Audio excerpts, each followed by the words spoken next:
550 साल पहले की बताया।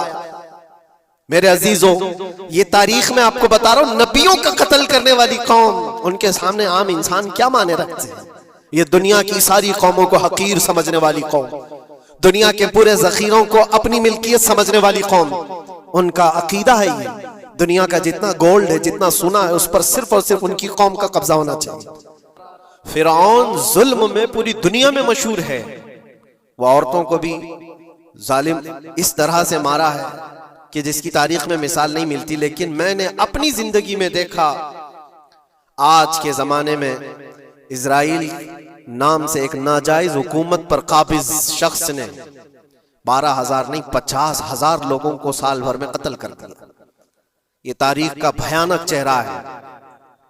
आज लोग इसको हल्के में ले रहे होंगे, न्यूज वाले एक तरफा रिपोर्ट करते हैं क्योंकि इनको इनके बाप दादाओं से डर है, जहां की खाते हैं वहां की गाते हैं। लेकिन बाद को ये सच्चाइयां जनरेशन में मुंतकिल होती रहेंगी, कभी तो आएगा कोई इंसाफ की नजर रखने वाला। और इंसानियत का कत्ल कितना बड़ा कत्ल है, एक शहर के 50,000 लोगों को कत्ल कर देना, और ऐसे कि वहां की इमारतें पूरे राख के मलबे में चली गई। सदियां लग जाती एक शहर को बसने में, एक घर को बनाने में आदमी की अपनी जिंदगी गुजर जाती है। क्या क्या अरमानों से घर बनाते हैं, लेकिन एक पल में किसी का घर उजाड़ दिया, उसके सामने तड़पते हुए उसके बाप की लाश हो, मां की लाश हो। वो तस्वीरें क्या आपने नहीं देखी कि एक बाप छोटी सी बेटी को लेकर के दौड़ रहा है, तो उसका बेटा अलग पैर और हाथ जले हुए बम से तड़प रहा है। वो किसके दर्द को देखे। यहां तक कि मैंने देखा कि बेटी को बाप ये नसीहत कर रहा है, थोड़ा और सब्र कर ले बेटा, शहादत मिलने वाली है। कौन करता है मौत से पहले अपने बच्चे को इतनी तलकीन कर दे। हालात ऐसे। दूसरे एक कि वहां पर खाने पीने की ऐड कोई जा नहीं सकती, उस पर पाबंदी, दवाइयां ना जाए उस पर पाबंदी। दुनिया का कोई कानून इस चीज को जायज ठहराता है? मुझे बताओ, आतंकवाद का राग अलापने वाले इन बातों को क्या कहेंगे? इंसानियत अगर कहीं है तो उसका तस्वुर तो करो। किसी के फंडामेंटल राइट्स होते हैं, बेसिक राइट्स होते हैं, खाना पीना, ये उसका इंसानी हक है। दुश्मनी तुमसे जिनकी है उनके साथ मुकाबला करो, आम शहरियों के साथ नहीं। मुखबिर सादिक रसूल अकरम सल्लल्लाहु तआला अलैहि वसल्लम की तालीमात देखो। जिहाद को लेकर जो प्रोपेगेंडा तुम फैलाते हो और हर चीज को जिहाद का लफ्ज दे करके एक ऐसा नैरेटिव क्रिएट करते हो कि लोगों के दिमाग में एक प्रोपेगेंडा फैल जाए। आओ मैं तुम्हें सुनाता हूँ, रसूल पाक सल्लल्लाहु तआला अलैहि वसल्लम जब सहाबा जिहाद में जाते तो उनको किन बातों की तलकीन करते थे। सबसे पहले मुजाहिदीन सहाबा से कहते, जिस जगह तुम जा रहे हो मुकाबला तुम्हारा जिनके साथ है उन्हीं से मुकाबला करना। जो तुम्हारे खिलाफ तलवार उठाए उसके खिलाफ तुम तलवार उठाओ। और रास्तों पर बैठे हुए बूढ़ों को हाथ ना लगाना, किसी औरत के साथ छेड़छाड़ ना हो। हामला औरतें अगर कैद में आ जाएं तो उन्हें छोड़ देना। ये हुजूर पाक सल्लल्लाहु अलैहि वसल्लम की तालीमात है। हत्ता के रसूल करीम सल्लल्लाहु अलैहि वसल्लम ने फरमाया, जिस शहर में तुम्हारा गलबा हो जाए, तुम गालिब आ गए वहां की फौज पर, तो वहां के रहने वालों के बच्चों को ना जुल्म करना, उनको ना पकड़ना। फिर तालीमात में ये है, वो चाहे जिस मजहब के भी लोग हैं उनके माबदों को, उनकी इबादत गाहों को खत्म नहीं करना, उनकी इबादत गाहों को तोड़ फोड़ ना करना जिस शहर में तुम जा रहे हो। यहां तक कि हुजूर अकरम सल्लल्लाहु अलैहि वसल्लम की तालीमात तो देखो, हुजूर ये तक फरमाते थे मुजाहिदीन सहाबा को कि जिस शहर में तुम जा रहे हो वहां के दरख्तों के पत्ते भी ना उखाड़ना, दरख्तों को भी ना नुकसान पहुंचाना। जंगी तालीमात को आज कोई नजर में नहीं रखता है। दुनिया कहती है कि जंग के दौरान भी कुछ उसूल होते हैं, लेकिन कोई उसूल नहीं। हमने देखा है जिसकी ताकत है उसका बोलबाला है। ये दुनिया उनके खिलाफ कभी कोई बात नहीं करती। आज से तकरीबन 20 साल पहले भी इराक की क्या हालत थी आपने देखा होगा। एक झूठे प्रोपेगेंडे की वजह से पूरे इराक को तबाह किया गया। आज तक वो संभल नहीं पाया है। न्यूक्लियर पावर इराक के अंदर मौजूद है, उसके रिएक्टर वहां पर मौजूद है। क्या क्या चीजें उस जमाने में फैलाई गई। सोशल मीडिया तो नहीं था उतना।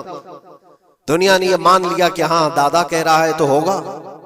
और हमला किया इसी बुनियाद पर। 20 साल हो गए, आज तक इराक में कोई न्यूक्लियर पावर प्लांट नहीं नजर आया, कहीं नहीं। एक झूठे प्रोपेगेंडे की वजह से वहां के कितने लाख लोगों को बेघर होना पड़ा है पता है। कुछ जगह ऐसी हैं जहां बम बरसाए गए, आज तक वहां कोई सब्जा नहीं उगता, कोई वहां पर फसल नहीं होती। मैंने खुद अपनी आंखों से देखा एक नया मैदान जिसपे लोग फुटबॉल खेलते थे, चंद सालों के बाद देखो तो पूरा मैदान कब्रों से भरा हुआ है। कब्रें हैं वहां पर, पूरी कब्रें हैं। लोगों को जनाजा उठाने के लिए लोग नहीं मिलते। मौत इतनी आम कर दी गई थी, इन बातों को कोई कहता है? आपने सुना कभी अबू गुरैब जेल के मुतालिक? कैदियों के साथ जो वहशियाना सलूक किया इन गोरों ने, अल्लाह की पनाह, बहुत सख्त किस्म के, दुनिया में बदनाम जमाना जेल उसको कहा जाता है। हर तरह की वहां पर कैदियों के साथ आजमाइशें हुई, हर तरह की। उन पर कुत्ते छोड़ देना, उनकी शर्मगाहें काटना, उन पर पेशाब करना, हर चीज जो इंसानियत सोज है, इंसानियत को जला देने वाली, ये सारी हरकतें की गई। दुनिया खामोश है उस सिलसिले में। क्यों? सुपर पावर के 1000 गुना भी हजम कर लिए जाते हैं। छोटा मुल्क या गरीब आदमी कोई बात करे तो सारे उस पर टूट पड़ते हैं।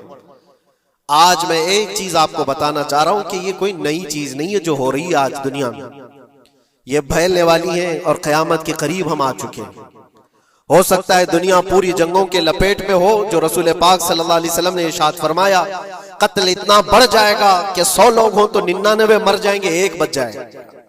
कत्ल इतना बढ़ जाएगा, ये जंग की आग हो सकता है आसपास सब फैल जाए, जिसकी वजह से इस वबा में, इस बला में सब मुलविस होने लग जाएंगे। और एक बात ये भी याद रखो, चाहे जैसी भी हुकूमत हो, तारीख पूरी उठा करके देखना, जुल्म के बाद जो गुरूर और तकब्बुर में आकर फिरौन बनने की कोशिश करता है, उसका अंजाम अल्लाह ताला बहुत भयानक फरमाता है, बहुत भयानक अंजाम होता है। अब के जालिम भी अपने अंजाम के बहुत करीब आ चुके हैं। इन्होंने जुल्म इतना किया है, वो बच्चों की आहें, वो औरतों की चीखें क्या बारगाह रब्बुल इज्जत में ना पहुंची होंगी? रब तबारक व तआला खुद फरमाता है, सयअलमुल लज़ीना ज़लमू अय्य मुनक़लिबिन यनक़लिबून, अन करीब जालिम ये देख लेंगे कि किस पलटी में अल्लाह ताला उन्हें गिराने वाला है। जो जाल वो अपने दुश्मनों के लिए बुनते हैं, अल्लाह ताला उसी जाल में उनको फंसाता है। आज देखना आप, तारीख की सच्चाइयां आपको इस बात का जवाब देंगी। जालिम ये समझता है कि मैं खुदा के बराबर हो चुका, मुझे कोई भी हिलाक नहीं कर सकता। अल्लाह ताला फरमाता है, इन्नमा तकुनु युद्रिकुमुल मौत वलौ कुंतुम फी बुरूजिन मुशय्यदा, तुम मजबूत किले में क्यों ना बैठे हो, मौत तुम्हारे पास आकर पकड़ लेगी। और रब तबारक व तआला के लिए कोई चीज नामुमकिन है। लोग आज हवा बनाते हैं कि एयर डिफेंस सिस्टम इतना बड़ा है, कोई कुछ नहीं कर सकता। एक छोटे से पिद्दे से एक नाजायज कंट्री को महफूज दिखाने के लिए दुनिया पता नहीं क्या क्या बातें वायरल करती है। इजराइल के पास आयरन डोम है, एयर डिफेंस सिस्टम इतने बड़े हैं, कोई नहीं आ सकता। वो खुदा है? कोई खुदा है? लेकिन दुनिया आज देख रही है, बहुत सारी चीजों को देख रही है। मुझे यहां पर किसी के सिलसिले में नहीं कहना, लेकिन एक बात कहना है कि नशा में चूर, घमंड में चूर जो बंदा होता है, अल्लाह ताला कभी उसको मच्छर से भी हिलाक करता है। बहुत बड़ी ताकत का इससे मुकाबला होना जरूरी नहीं, तुम्हारे पास होगा बहुत बड़ा सिस्टम, लेकिन रब तबारक व तआला जब इंतकाम ले ले तो फिर तुम्हारे लिए बहुत बड़ी ताकतों की जरूरत नहीं। आपको मैं तारीख बताऊं, इराक में नमरूद एक जमाने में इस तरह की हरकत किया था कि उसने बहुत बड़ी इमारत बनाई थी, और उसके मुताबिक बात यह थी कि वो 1000 लोगों से तन्हा लड़ सकता था, इतनी उसकी ताकत थी। शेर से खुद मुकाबला करता था, कभी डरता नहीं था। नमरूद की ताकत मशहूर थी उस जमाने में, और सारे लोग उसकी ताकत का लोहा मानते थे, हत्ता कि वो कभी अपनी जिंदगी में बीमार नहीं हुआ था। आदमी जब बीमार नहीं होता तो उसका गुरूर बढ़ जाता है, सोचता है मुझे कुछ हो नहीं सकता। नमरूद ने उसके बाद ये देखा सारी दुनिया मेरे कब्जे में है, ताकत और दौलत के जखीरे सब उसके पास से, लेकिन एक चीज नहीं थी, मौत। मौत पर कंट्रोल। इसको कैसे किया जाए कंट्रोल? यानी मरने से बच तो नहीं पाएगा, ये कंट्रोलिंग पावर भी हमारे पास होना चाहिए। उसने एक बहुत बड़ी इमारत बनाई, कहा कि खुदा आसमानों में होता है, हम इतनी बड़ी इमारत बनाएंगे कि उन इमारतों पर चढ़कर खुदा को ललकारेंगे, आजा मैं मुकाबला करता हूं और मुकाबला करके मैं खुदा को गिरा दूंगा किसी भी तरह से। अगर मुझसे ना हो सके तो पूरी फौज को तैयार करूंगा, खुदा से लड़ाई लड़ करके एक बार वो मौत और हयात का पावर अपने हाथ में ले लेंगे, फिर हमको जब तक चाहे जीना है। कहां की खाम ख्याली। लेकिन उसने बनाया, पूरी दुनिया भर से लोगों को जमा किया, सबकी जुबान एक बनाया, सबकी करेंसी एक बनाया, सारी उस पूरी दुनिया के लोग उसकी फौज में। सबको ये बावर कराना शुरू किया कि हमारी लड़ाई है दुनिया से नहीं, हमारी लड़ाई क्रिएटर से, खालिक से। हम उससे पावर छीन लेंगे एक बार और फिर अपने हाथ में मौत और हयात का कंट्रोल रखेंगे। जिसको जितनी लंबी उम्र चाहिए मैं दूंगा, जिसको जब तक जीना है मैं दूंगा, अजल तक, अजल से लेकर अबद तक। ये सारे ख्यालात उसके थे और उसने जमा किया, इमारत भी बनाया, फौज भी तैयार किया। क्या रब तबारक व तआला ये नहीं देख रहा था? उसकी तैयारी, उसका जमा करना, उसकी इमारत बनाना, बहुत दिनों तक ये सब काम चलता रहा। रब तबारक व तआला किसी से गाफिल नहीं, दिलों में गुजरने वाले हालात से भी बेखबर नहीं, लेकिन बंदे को रब तबारक व तआला ढील देता है। कुरान में रब ताला फरमाता है, वला यहसबन्नल्लज़ीना कफरू अन्नमा नुमली लहुम खैरुल लिअन्फुसिहिम इन्नमा नुमली लहुम लियज़दादू इस्मा। काफिर जो उनको ढील मिली है, ये न समझें कि हमने जो उनको छोड़ रखा है उनके लिए बेहतर है, बल्कि इसलिए हम छोड़ रखे हैं कि वो और ज्यादा करें, और ज्यादा करें। लियज़दादू इस्मा वलहुम अज़ाबुम मुहीन, फिर हम जिल्लत वाला अजाब उन्हें देने वाले हैं। ये मत समझ लो कि रब तबारक व तआला इन सब चीजों से बेखबर है। नमरूद इतना सब करता रहा, अल्लाह ने उसको छोड़ रखा। बना ले लंबी इमारत, बना फौज भी बना ले, सारी चीजें बना लिया। मुकाबले के लिए उसने दिन भी तय कर लिया। उसके बाद उसको खुदा से लड़ाई लड़नी थी, कहां खुदा तक पहुंचने की बात। लेकिन बंदा जब गुरूर और तकब्बुर में आता है तो वहां तक भी सोचता है, उसे मौत पर कंट्रोल हासिल करना था, बस ये एक चीज थी। फिर जब वो दिन आया, किताबों में मिलता है अल्लाह तबारक व तआला ने फरिश्ते, उसकी जो तादाद है उसका किसी को इल्म नहीं। बारिश के जितने कतरात गिरते हैं ना, एक एक फरिश्ता बूंद लाकर रखता है। अब आप अंदाजा कर सकते हैं फरिश्तों की तादाद कितनी हो सकती। उसमें जो बड़े फरिश्ते हैं वो जिब्राइल, मीकाईल, इसराफील और इज़राइल अलैहिमुस्सलाम, जो सरदार मलाइका हैं, फरिश्ते हैं, उनके अपने अपने काम हैं, बहुत पावरफुल फरिश्ते हैं। इनकी बात नहीं कर रहा, किसी एक आम फरिश्ते को रब तबारक व तआला ने बुलाया और फरमाया, जाओ जमीन पर हमारे एक बंदे ने हमसे लड़ाई का इरादा कर लिया है। उसकी ताकत और कुव्वत और उसकी जमा शुदा सारी चीजों को देख करके आओ। वो फरिश्ता जमीन पर आया, जिस जगह पर उसने ये सब जमा किया था। फरिश्ता उतरकर सिर्फ अपने पैर हिलाया था, पूरी इमारत भस्म हो गई। कुछ नहीं किया था, उसकी बनाई हुई इमारत भस्म हो गई। जितनी फौज जमा किया था सब कीड़े मकोड़ों की तरह मर गए और सबकी जुबानें मुख्तलिफ हो गई, कोई एक दूसरे को पहचान नहीं पा रहा। ये मिनटों की भी बात नहीं थी, सेकंडों की बात थी। फरिश्ता वापस चला गया, नमरूद का जवाल हो गया, खत्म हो गया। ये तारीख की एक बात है और ये रिवायत हम अपनी किताबों में नहीं रखते, ये रिवायत यहूदियों की किताबों से ही है। यहूदी इस बात को यकीन करते हैं और इसी वजह से इस बात पर वो दोबारा अमल करने के लिए फिर कोशिश में है। न्यू वर्ल्ड ऑर्डर जो कहा जाता है, पूरी दुनिया को इकट्ठा करना, एक करेंसी बनाना, एक लैंग्वेज पर लाना और सबको मिला करके एक ताकत हासिल करना, स्पेस पर जाना और फिर वही चीजें दोहरानी जा रही है दुनिया। वही चीज एक दोबारा बार ट्राई करना है, जिसके लिए आपको पता है ये छोटी सी कौम पूरी दुनिया पर कंट्रोल हासिल करने के कैसे कैसे ख्वाब देखती है। अगर आप जाएं, इस्लाम दुश्मनी तो इनकी पुरानी है, लेकिन ये जो 50,000 लोगों का कत्ल है, ये सिर्फ और सिर्फ उनके अपने एक छोटे मकसद के लिए। हो सकता है बहुत सारी बातें हो, गज्जा पट्टी एक ही इलाका बचा हुआ है फिलिस्तीन का, बाकी सब तो ये कब्जा कर चुके 1947 के बाद, 48 के बाद। छोटा सा हिस्सा जो बाकी गजा पट्टी जिसकी 20 लाख की आबादी, उस इलाके पर इतनी ज्यादा क्यों क्रूरता है, क्यों? बाकी सब जगह पर और भी दीगर जगह पर, यरूशलेम में, वेस्ट बैंक में, कई जगहों पर मुसलमान आबाद हैं। ये गजा के लिए क्यों इस कदर सख्तियां हैं? दुनिया को बताने के लिए तो ये एक आतंकवाद जमात है हमास, जिसका मुकाबला करने के लिए हम ये हमले कर रहे हैं। लेकिन आज तक ये दुनिया को बता नहीं सके कितने हमासियों को कत्ल किया, कितने हमास के लोग पकड़े गए, कितनों को मारा गया। चंद होंगे, लेकिन उसके बदले में जो भारी कीमत चुकाई हो गजा के निहत्थे लोगों ने, 50,000 लोगों का कत्ल, ये तो रिकॉर्ड पे दिख रहा है। बाकी अल्लाह वाला, बाकी कितने हैं जिनकी तादाद मिल ना सकी हो। बाज दानिश्वरों ने यह भी बताया उसको सिर्फ और सिर्फ एक कैनल बनाना है जो दुनिया की ट्रेडिंग पर कब्जा हासिल करने के लिए। जो सुएज कैनाल है इजिप्ट का, जिससे मेडिटेरियन सी से लेकर के गुजरते हैं, 2 समंदरों को जोड़ने के लिए एक कैनल है मिस्र में, इजिप्ट में, जहां से इजिप्ट हर गुजरने वाले जहाज से टैक्स लेता है, हर गुजरने वाले जहाज से एक भारी कीमत लेता है, जिससे ट्रेडिंग पर असर भी रहता है। और जब वो चाय बंद करे, 2 मरतबा उसने बंद भी किया था तारीख में 1950 के वक्त।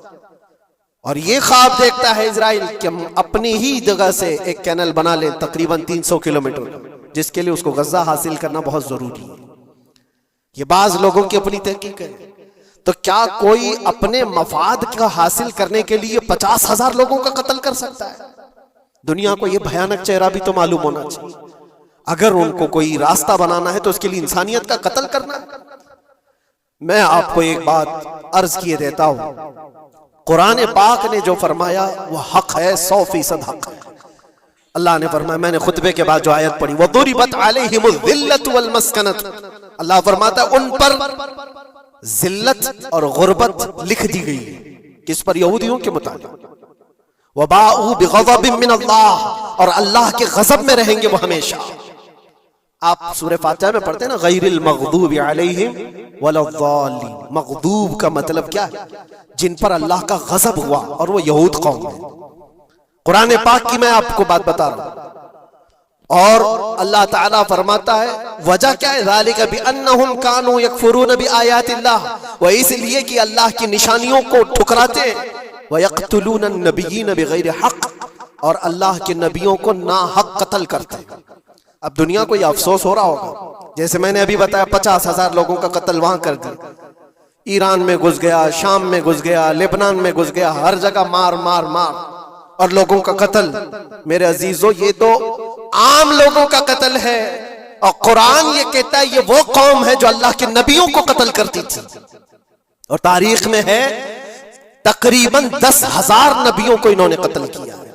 10,000 नबियों को इन्होंने कत्ल किया है, सिर्फ अपनी मनमानी बात न पाए जाने की वजह से।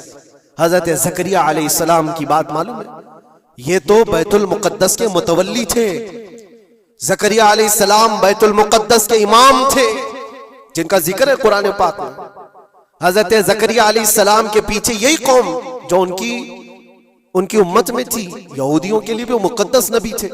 लेकिन इन जालिमों ने हजरत ज़करिया अलैहिस्सलाम को दुश्मनी में रख करके ऐसा कत्ल किया था। अल्लाहु अकबर।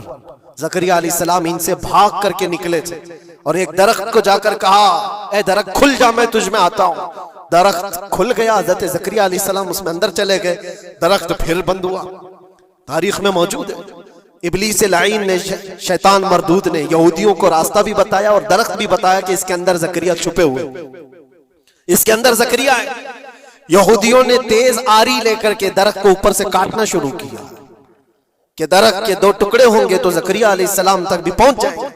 उन्होंने आरी से काटते काटते काटते उनके सर तक पहुंचा दिया। और जब हजरत ज़करिया अलैहिस्सलाम को अपने सर के ऊपर से कटने की आवाज आने लगी तो आप सोचा कि अब यह आरी से पूरा कट जाएगा।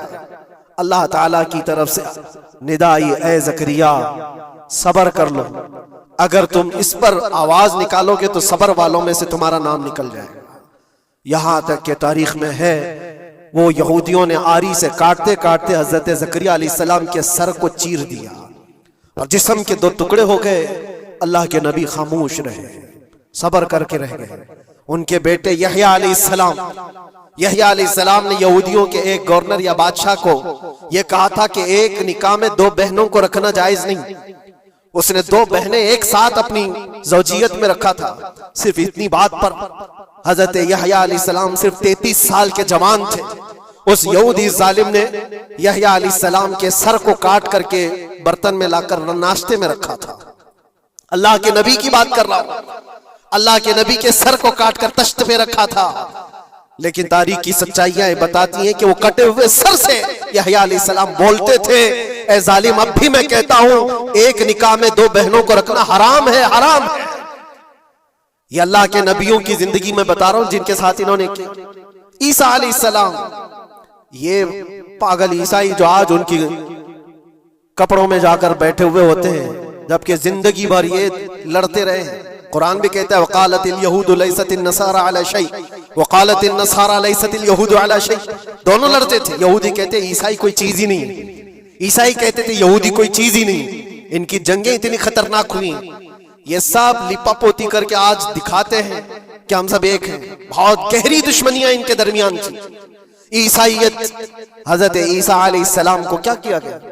जब उन्होंने अपने पैगामात फैलाए तो ईसा अलैहिस्सलाम को भी कत्ल करने का मंसूबा यहूदियों ने बनाया था। और पूरे लोग आकर हजरत ईसा अलैहिस्सलाम के घर को घेराव कर लिए। ईसा अलैहिस्सलाम को उस रात अल्लाह ताला ने आसमानों पर उठा लिया और एक यहूदी को अंदर देखने के लिए भेजा था यहूदियों ने कि जाकर देखो ईसा है कि नहीं। तो अल्लाह ताला ने वो आए हुए यहूदी को ईसा अलैहिस्सलाम की शक्ल दे दी। ईसा अलैहिस्सलाम को उठा लिया। यहूदी जो बाहर खड़े मुंतजिर थे, हमारा आदमी अंदर गया है देखने के लिए, मारने के लिए, कत्ल करने के लिए, अभी तक आया नहीं। तो सब के सब अंदर घुस गए। देखा वो आदमी बैठा हुआ है, उसी को पकड़कर लाकर सूली पर चढ़ा दिया ईसा समझ करके। लेकिन इत्तेफाक ये है कि उसको पूरी शक्ल नहीं दी गई थी। आधी शक्ल ईसा अलैहिस्सलाम की थी और आधी उसकी खुद की थी। बाद में यहूदियों में खुद इख्तिलाफ हो गया, हमारा बंदा कहां गया जो ढूंढने के लिए गया था, वो गायब कहां है? और अगर ये हमारा बंदा है जो ढूंढने के लिए गया था तो फिर ईसा कहां है? ये इख्तिलाफ में, ये शक में 550 साल गुजर गए। फिर मेरे मुस्तफा सल्लल्लाहु अलैहि वसल्लम तशरीफ लाए और कुरान ने इस बात को वाज़ेह किया, न तुमने ईसा का कत्ल किया, न सूली चढ़ाई है। ईसा अलैहिस्सलाम जिंदा है, अल्लाह ने आसमानों पर उन्हें उठाया।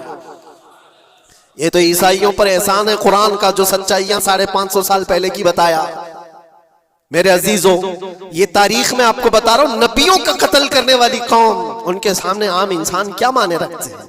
ये दुनिया की सारी कौमों को हकीर समझने वाली कौम, दुनिया के पूरे जखीरों को अपनी मिल्कियत समझने वाली कौम, उनका अकीदा है ये दुनिया का जितना गोल्ड है, जितना सोना है, उस पर सिर्फ और सिर्फ उनकी कौम का कब्जा होना चाहिए, पूरी दुनिया को। आपको पता है मदीने तैयबा में हुजूर पाक सल्लल्लाहु अलैहि वसल्लम की आमद से पहले ये सब के सब मदीने में बसे हुए थे।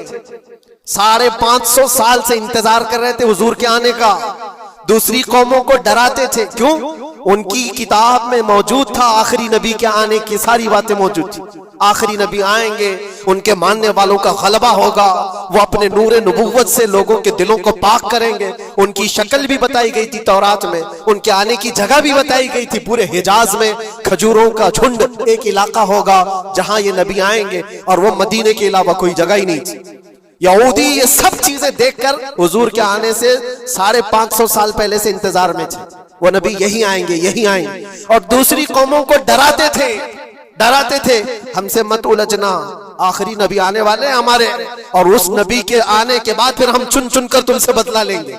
और जब कभी मुसीबत आती तो अल्लाह से दुआ भी ये करते थे कि अल्लाह वो आखिरी नबी जो हमारे इलाके में आने वाले हैं, उनके सदके में तू हमारी बलाओं को दूर कर दो। ये वो कौम है जो हुजूर आखिरुन नबीयीन सल्लल्लाहु अलैहि वसल्लम के इंतजार में वक्त काट रही थी। लेकिन हुआ ये, उनका अकीदा ये था कि आखिरी नबी तो बनी इसराइल में ही पैदा होंगे, हमारे खानदान में पैदा होंगे। इन्होंने ठेका ले रखा है आखिरी नबी कहां पैदा होंगे ये फैसला करेंगे। अल्लाह तबारक व तआला ने आखिरी नबी हमारे आका सल्लल्लाहु अलैहि वसल्लम को बनी इसराइल में नहीं, बनी इस्माइल में पैदा किया। इस्माइल अलैहिस्सलाम की औलाद में पैदा किया। और ये इस्माइल अलैहिस्सलाम की औलाद पूरे अरब में आबाद थी। अरब में पूरी आबादी इस्माइल अलैहिस्सलाम की थी। मक्का को आबाद किसने किया? इस्माइल अलैहिस्सलाम। इस्माइल अलैहिस्सलाम की औलाद पूरे मक्का में, आसपास सब इलाकों में आबाद, सारी जितने भी नस्ब है वो इस्माइल अलैहिस्सलाम तक पहुंचते हैं, अरब वालों के। और ये यहूदी बनी इसराइल है, यानी याकूब अलैहिस्सलाम की औलाद में से। और ये दूसरों को हकीर जानते थे। जब तक ये लोग अरब में थे, मदीने में थे, इन्होंने हर एक को हिकारत से देखा। अरबों से इनके ताल्लुकात ऐसे नहीं थे, आम लोगों से कहते हमारे से बात करने के काबिल नहीं है, सबको उम्मी कहते थे, अनपढ़, जाहिल, ऐसे अल्फाज से अरबों को पुकारते थे। अरबों से अगर इनके ताल्लुकात होते भी तो बड़े बड़े टॉप लीडर जो होते हैं अरबों के, बस उनसे ताल्लुकात से, आम लोगों को गिनते ही नहीं, कचरा कहते थे। बनी इस्माइल को जब ये कचरा कहते थे, और बनी इस्माइल में जब आखिरी नबी पैदा हो गए तब क्या कहने लगे पता है? कहते नहीं, ये गलत हो गया। आखिरी नबी तो बनी इस्राइल में पैदा होने वाले थे, ये जिब्राइल ने शरारत किया और बनी इस्माइल में जाकर के नबूवत दी थी। कुछ तो ये कहने लगे, कुछ तो कहने लगे वो है ही नहीं आखिरी नबी। लेकिन कैसे इनकार करते? कुरान कहता है यारिफूनहु कमा यारिफून अबनाअहुम, उस रसूल को वो ऐसे पहचानते थे कि अपने बेटों को भी नहीं पहचानते। उनके बेटों के सही होने पर भी उनको इतना यकीन नहीं था कि हमारा ही बेटा है या नहीं, लेकिन हुजूर को देख करके यकीन था कि आखिरी रसूल ही, आखिरी रसूल होने की सारी निशानियां उन्होंने जो पढ़ी थी वो सब हुजूर के पास मौजूद थी। इसीलिए तो मेरे अजीजों, जो सहाबा यहूदियत से इस्लाम में आए, उन्होंने सब निशानियां देखी। हज़रत सलमान फारसी की बात बता, वो ईसाइयत में थे, सालों उन्होंने ईसाइयत में गुजारे, और उन्होंने भी यही सब बातें सुनी थी। यसरब एक इलाका है हिजाज में, खजूरों के बागात का झुंड है, वहां पर आखिरी नबी वहीं आने वाले। तो ये कहां से आए थे? सलमान फारसी इराक से आए थे, मदीने में आकर गुलाम बन गए, एक खजूरों के बाग में काम करते थे बरसों तक। फिर वो वक्त आ गया जब हुजूर पाक सल्लल्लाहु तआला अलैहि वसल्लम मक्का से हिजरत करके मदीने आए थे।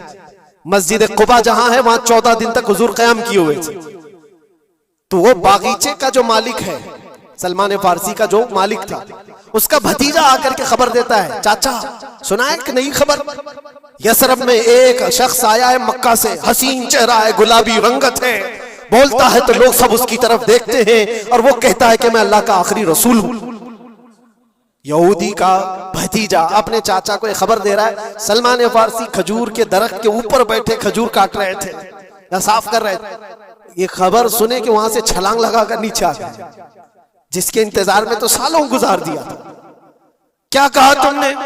मालिक ने एक थप्पड़ रसीद किया और कहा तू गुलाम है, आकाओं की बात में दखल अंदाजी मत कर, जा तू अपना काम कर। लेकिन उनकी बेचैनी थी कि वो अगर आखिरी रसूल आ चुके तो मेरी जिंदगी का तो मकसद यही है। फिर उन्होंने वक्त निकाला दिन का और हुजूर पाक सल्लल्लाहु अलैहि वसल्लम के पास पहुंच गए। जब रसूल करीम सल्लल्लाहु तआला अलैहि वसल्लम सहाबा के साथ मौजूद थे, देखें अलामतें जो इन्होंने पढ़ी थी अपनी किताबों में, वो सब जांचना भी चाहते थे।